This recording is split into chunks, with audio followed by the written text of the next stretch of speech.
पहला पाठ तोबीत का ग्रंथ 2 वचन 9 से 14।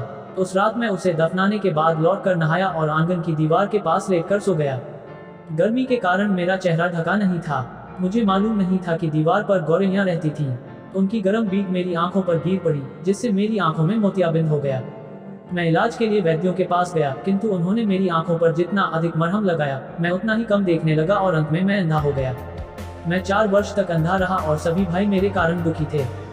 जब तक अईकार एलिमई नहीं गया, तब तक वह मेरी जीविका का प्रबंध करता रहा। उस समय मेरी पत्नी अन्ना सिलाई बुनाई का काम करती थी। मालिक उसे पूरी मजदूरी देते थे। 11वें महीने के 7वें दिन वह सिलाई का काम पूरा कर उसे मालिकों को देने गई और उन्होंने मजदूरी के सिवा बकरी का बच्चा दिया। जब बच्चा घर आया और मिमियाने लगा, तो मैंने पत्नी से पूछा, ये बच्चा कहाँ से आया?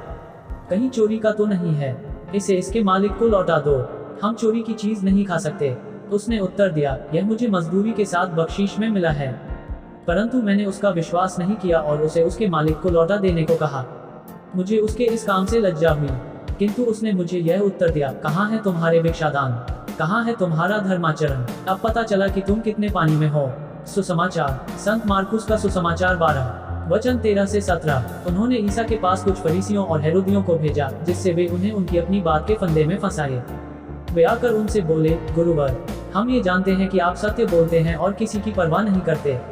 आप मुंह देखी बात नहीं करते, बल्कि सच्चाई से ईश्वर के मार्ग की शिक्षा देते हैं। कैसर को कर देना उचित है या नहीं? हम दें या नहीं दें? उनकी क्रूरता भांपकर ईसा ने कहा, मेरी परीक्षा क्यों लेते हो? 1 दीनार लाकर मुझे दिखलाओ। वे दीनार लाए और ईसा ने उनसे पूछा, ये किसका चेहरा और किसका लेख है? उन्होंने उत्तर दिया, कैसर का। इस पर ईसा ने उनसे कहा, जो कैसर का है उसे कैसर को दो और जो ईश्वर का है उसे ईश्वर को। ये सुनकर वे बड़े अचंभे में पड़ गए।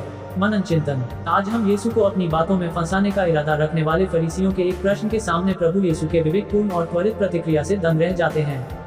अपनी प्रतिक्रिया के माध्यम से यीशु ने दिखाया कि हमें इस दुनिया के शासकों और सरकारों के प्रति अपने कर्तव्य को कैसे पूरा करना चाहिए।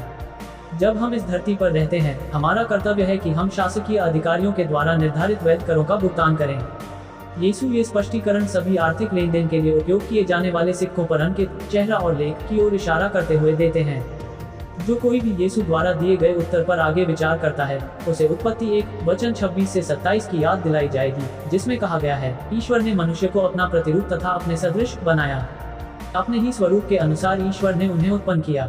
जबकि कैसर का चेहरा वाला सिक्का सांसारिक शासक कैसर का हो सकता है, मनुष्य स्वयं ईश्वर के प्रतिरूप और उनके सदृश को धारण करता है, इसलिए वह पूरी तरह से ईश्वर का है।